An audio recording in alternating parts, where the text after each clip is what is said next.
Приведувањето на пратениците е направено незаконски, брифираше народниот правобранител на крајот на декември и препорача министерот за внатрешни работи да спроведе целосна постапка за испитување на начинот на постапувањето на полициските службеници, да утврди одговорност и да се санкционираат прекршителите на правата на пратениците.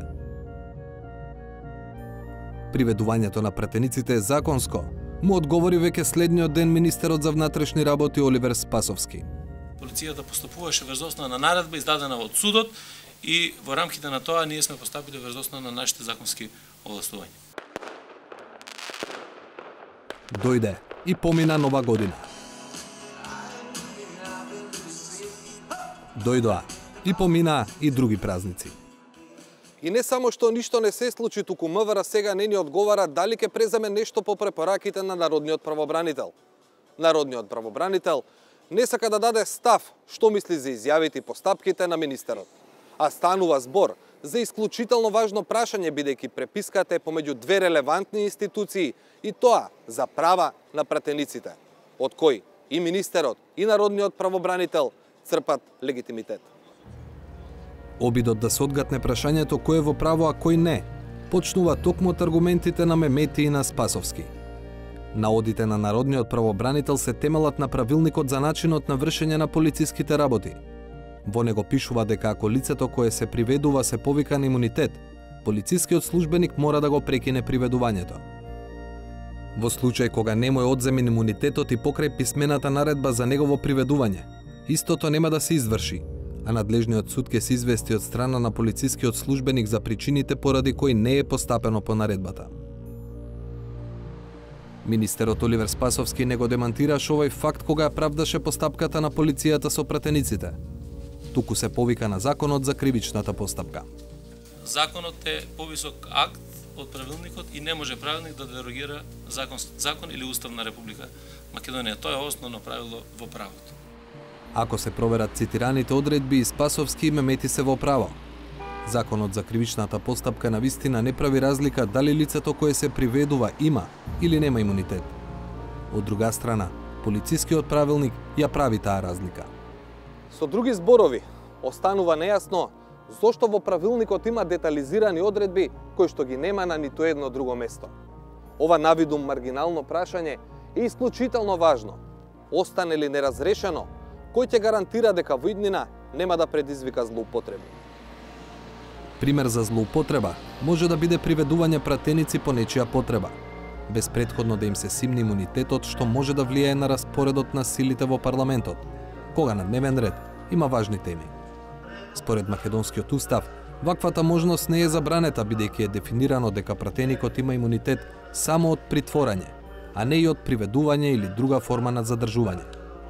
Имунитетот не важи само во случај кога пратеникот е фатен на лице место во вршење на кривично дело, за кое е предвидена казна затвор од најмалку 5 години. Во европските законодавства нема воедначена пракса, но во основа одредбите кои важат во Македонија, во слична форма ги има во континенталните системи како Германија и Франција. Со битна разлика што таму имунитетот важи и за приведување, односно, освен ако не е фатен на дело, пратеник не може да биде задржан ако претходно не му е симнат имунитетот. Таа традиција е пресликана и во документите на Европскиот парламент во кој се вели дека имунитетот го штити пратеникот. Од каква било мерка на задржување и од правна постапка.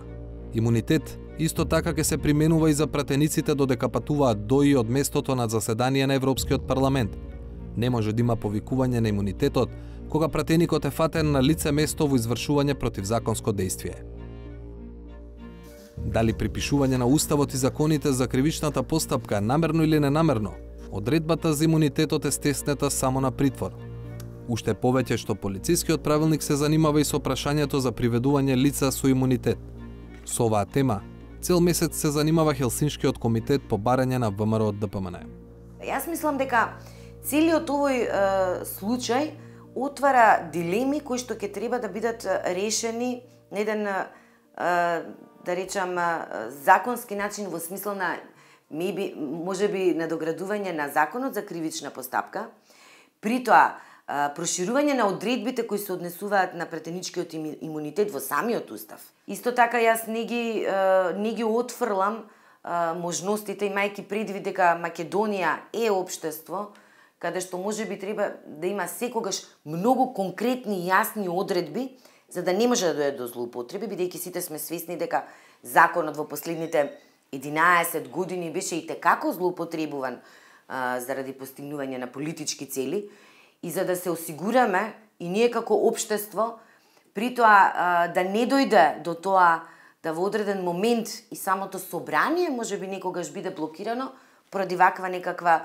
волунтаристичка постапка на лишување од слобода на пратеници без да им се одземе имунитетот. Но, се додека такви измени не се случат, Пировска е на став дека на 28 ноември полицијата постапила законски. Според законот за кривична постапка се е чисто. Чекорите кои што биле преземени се сосема во согласност со законот за кривична постапка, како што ви ги објаснив. Буквално ако отворите законот за кривична постапка ќе видите дека така треба да се преземаат чекорите кога станува збор за започнување на истражна постапка која што како што наведов и претходно започнува со наредба за спроведување на истражна постапка која што обвинителството ја доставува до судијата за претходна постапка во прилог со целосна документација и доколку смета со предлог за утврдување на мерка притвор. Сепак, за Хелсиншкиот комитет случајот со приведувањето на пратениците не е затворен. Остануваат отворени прашањата имало ли потреба од лисици на рацете на пратениците ако не давале отпор и дали со тоа им се прекршени правата? Колку часа биле држани во судот? Конечната оценка ќе ја донесат кога ќе им одговорат институциите кои досега не го сториле тоа.